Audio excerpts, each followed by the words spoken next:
No niin, moi! Me tehdään nyt tämmönen vastausvideolla. Täällä kysyy multa nyt kysymyksiä ja mä sit vastaan niihin. No niin, Viki vai Melli? Melli. Lempihevonen läiskän jälkeen. Melli siihenkin. Korkean hyppäämisen este. Jotain, olisiko 70 senttiä? Mä ihan varma, kun ei me yleensä mitata niitä silleen tarkasti. Lempikouluratsastusliike tai harjoitus. Varmaan pohkeen väistö tai etuosoite takaosakäännös. Onko läiskä reipas esteillä? No riippuu vähän kerrasta, mutta yleensä se on aika semmonen mato, mutta silloin mä yleensä hyppää kauan, kun en mä jaksa. Maastovarmin hevonen, jolla olet ratsastanut. Melli siihenkin. Kissa vai koira? Koira. Onko teillä muita eläimiä kuin hevosia? On meillä Howard Turunen. Paras kaveri. Taru. Eli millainen tallipiha teillä on? No meillä on semmonen tallipiha, siinä ulkona on soraa ja aitoja. No ei, se on semmonen 3 hevosen talli. Siinä on 3 karsinaa, pihatto, satulahuone, sitten semmonen varastohuone, sentään loimia ja heinä, mikä? Parvi. Just heinäparvi. Missä oltiin? Onko talli omassa pihassanne? On. Yksi asia, jonka muuttaisit läiskässä. Varmaan ottaisin se jääräpäisyyden pois. Millainen oli ensimmäinen ratsastuksesi läiskällä? Aivan kamala.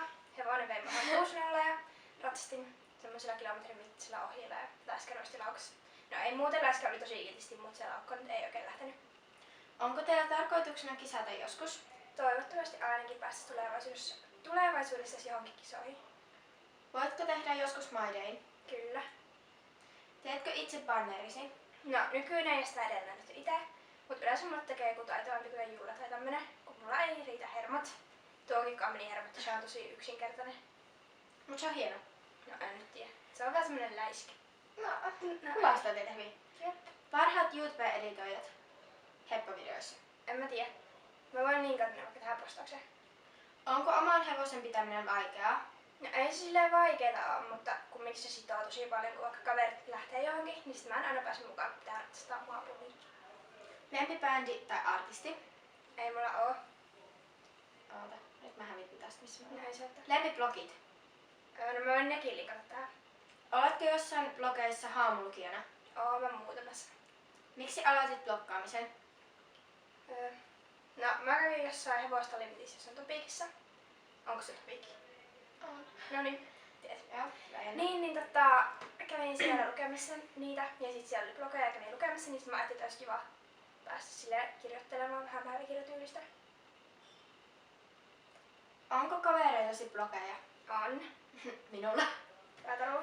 Oletko järjestelmällinen ihminen? Et. En. Onko huoneesi useimmiten siisti? Ei. Ei taida olla. Se on oikeesti yleensä kamalasot, kun ne sun kaverit tulee, niin mä aina siivoin sitä edellisen iltana ihan paniikissa, että joo, ne ei kyllä saa nyt tehdä mitä sotkunen mä oon, niin Taru nyt on nähnyt tän parista vähän kaksena, mutta ei ookin nyt ihan siisti. Joo, nyt tää on siisti. Yes. Lähinnä. Onko huoneesi... Ei mitä? Tiukat vai löysät vaatteet? En mä tiedä. Kummat? Kummia mä käytän? No varmaan niinku farkut niinku tiukat tavallaan ja sitten Tämmönen. löysä. Tämmönen. Löysä. Robin vai Tuuli? Kyllä molempia rakastan. No ei. Varmaan Robin. Tuuli olisi semmonen matki. Oudoin tapasi. No mikä se on? No en tiedä. Varmaan se, että mä en voi laittaa ikinä niinku silleen herätystä silleen, että siinä on 5 tai 0. Mun pitää aina laittaa vaikka 6 tai 7 tai 8, koska mä luulen jotenkin, että mä saan nukkua pitempään. Kuvaile tyyliäsi muutamalla sanalla. En mä tiedä, semmonen aika, mä käytän vaaleita vaatteita ja en mä tiedä tällainen. Vähän massa. Vähän massadeini. Mitä kaikkea muuta olet harrastanut? Pianosoittoa ja kanteleen soittamista. Oletko soittanut pianoa? Kyllä, mä soitin vuoden yhdessä vaiheessa. Ai jaa. Mut siis siitäkin on kauan, ei oo oikein nää pianopimputukset mun juttu. Millaisia kavereita sinulla on? Tommosia, en mä tiedä, vähän tämmösiä sekoja ja hassuja hölmöjä. Parhaita. Huumorintajuisia. Niin parhaita. Ootko hyvä koulussa? Semmonen keskiverto. Miltä tuntuu, kun omassa pihassa on talli ja voisitko kuvitella, ettei sitä olisi ja kävisit toisella tallilla? Siis hyvältähän se tuntuu hienolta. Ja en mä tiedä, kyllä mä voisin kuvitella, koska Melli kun tuli meille, niin sehän asuu vieraan tallilla. Niin Melli kun tuli meille, niin se asuu vieraan tallilla.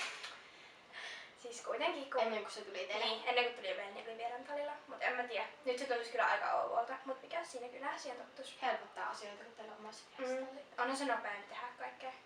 Mutta toisaalta olisi se helpompi, jos olisi täys. Joku muu hoitaisi myös. Niin. Siinä on vähän puolensa ja puolensa. Mm. Miten se eroasi tämänhetkistä ratsastusharrastuksestasi? No ei ainakaan tallilla olisi niin usein. Enkä mä kerkeä joka päivä käydä tallilla. Tai silleen niin ratsastaakaan välttämättä. Enemmän nytkään, mutta siis. Niin kuin matkoista tulisi. Niin vielä vähemmän. Varsinkin on kokeita ja kaikkea. Minkä harrastuksen haluaisit aloittaa? En mä tiedä. Varmaan tanssi, jos mun pitäisi joku aloittaa, mutta en mä tiedä mitä. Joo, tuu vaan. Sinne vaan. Oikeesti mietin mä sitten liikkatulla tanssi. No en mä kerennyt sua. No hyi, että oikeesti. Ei oo kyllä varmaan tanssikaan, mutta ei mulla oo. Mä en halua mitään. Musta tulee semmonen datailija.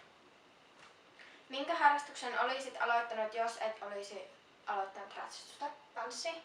Mä meinasin, me ruvetakin harrastaa tanssia mennä jo sinne, mutta sitten en päässyt samaan ryhmään kuin Taru, niin sitten itkettiin, niin sitten en päässyt sinne. Joskus siis aikaisesti, kun mä olin pieni. Nyt mahtuisit meidän ryhmään. Jatsi.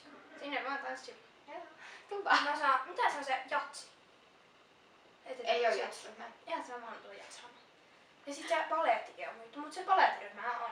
Voit mennä sinne. Jessi, mä oon ihanampi, mutta tää tanssia. Yhtä aikaa.